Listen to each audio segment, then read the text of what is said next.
Hey, what's up, y'all? This is Rodney, and I'm back. And I'm just gonna be honest with y'all. I almost did not make this review.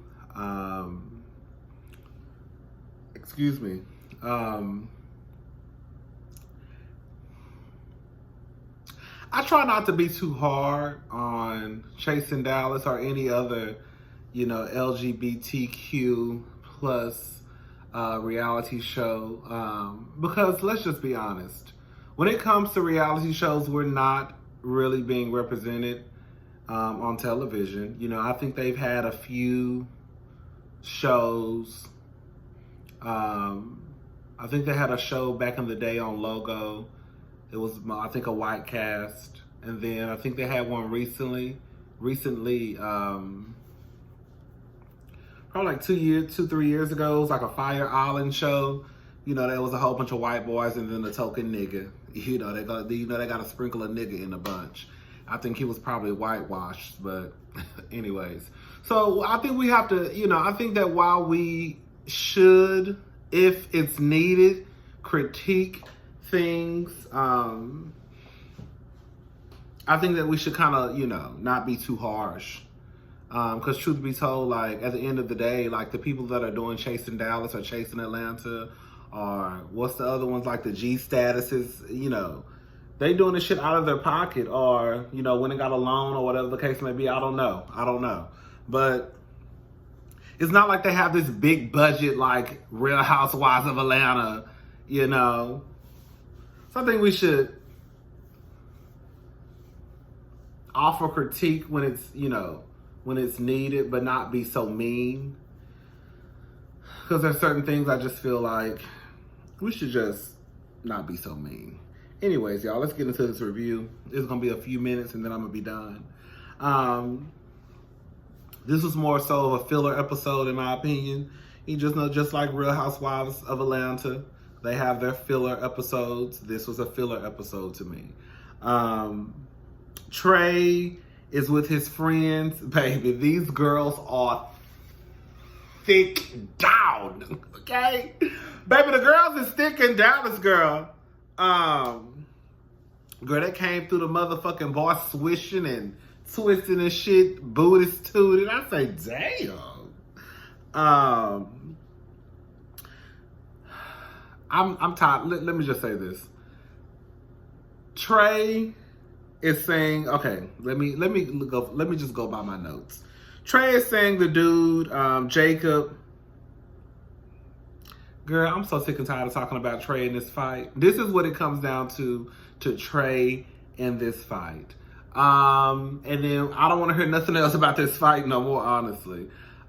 Trey, you passed. Okay, Ariel was a messy bitch. Yes.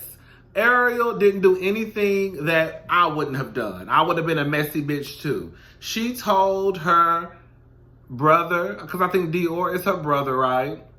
Dior, one of her good Judies. I'm not exactly sure, but they're close from what I remember.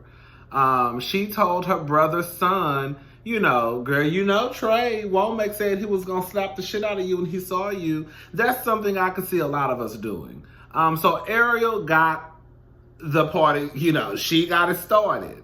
Dior and his son, Trey Howard, and his ex-boyfriend, lover turned best friend, son, cousin, girl. They came there to send a message to Trey Womack. That's why he had those gloves around his neck. I don't give a damn what nobody say. Dior came there with those gloves around his neck because he wanted to send a message to Trey Womack. Bitch, if you want to windmill, then girl, we can windmill. I think that Dior is way too fucking old to be doing shit like that, especially when you're supposed to be a father.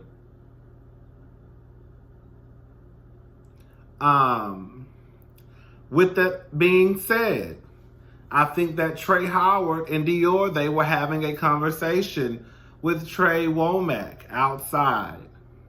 Trey Womack, you passed the first fucking lick. Period. And you pulled out a motherfucking gun. Now, Trey, you can sit here and say all damn day long, you know, Markel, girl, you. Yes, it was a jump situation ship. Yes, he got jumped. He definitely got jumped. And no, I'm not jumping in on no fight if it's one-on-one. If my friend get into a fight with another girl and they just gonna windmill down, I'm gonna try to stop it. But girl, if they windmill, they windmill. Now, bitch, when I see other hands flying, then bitch, mine gonna start flying too. But a one-on-one, no, I'm not jumping in. With that being said, Trey, girl, y'all are a part of this lifestyle. Y'all already know how this shit works. You know the girls don't fight fair. I have never seen a fair fight when it comes down to the girls fighting, okay? The girls, the gays, the kids, the boys. I've seen 1 against 4. I've seen 2 against 5. I've seen, girl, 3 against 7. I've never seen a 1-on-1, a 2-on-2, a 3-on-3, or 4-on-4. It's always unfair. So I'm not exactly sure what Trey was thinking when he decided to yank on Dior's bun. I don't know what he was thinking. You really thought that Trey Howard and that his ex-boyfriend, lover turned cousin, brother? That's just nasty. You really thought they were just gonna stand there? That's what you thought, Trey? Trey Womack, you really thought that Trey Howard and whoever he is to Dior were just gonna stand there? You know how this shit works. You know how this shit works. So I'm done talking about that fight. I don't give a fuck about that fight no more. And don't talk about it no more. This episode, Trey talking about that fight with his sisters, then talking about it to Markel was just too much. Ariel sold a dress under 2 hours. They were going to a gala. Ariel had her Steve Harvey moment. She ended up calling out the wrong name. Remember when Steve Harvey was hosting, I think, Miss Universe, and he called out the wrong country? He called out the wrong girl. Yeah. So she ended up calling Chanel Balenciaga. The real winner was Courtney Balenciaga. Now, how the fuck you get Chanel Balenciaga and Courtney Balenciaga confused? I don't know. Girl, them names don't look nothing like each other. Now, how the fuck you look at that paper, Ariel, and when you look down, you said you saw Chanel Balenciaga? Baby, Chanel and Courtney don't look nothing alike.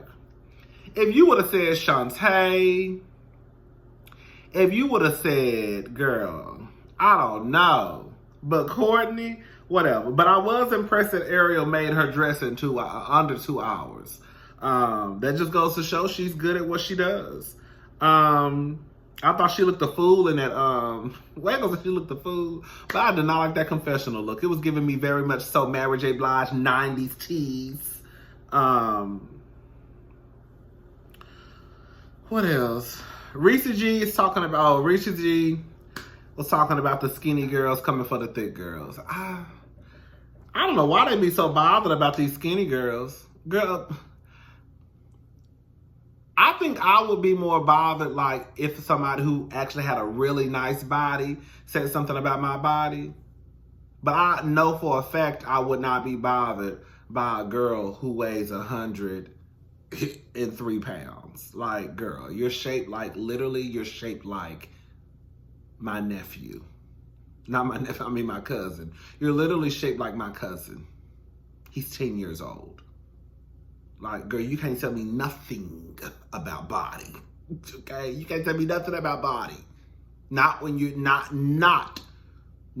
when you can still wear a 5T.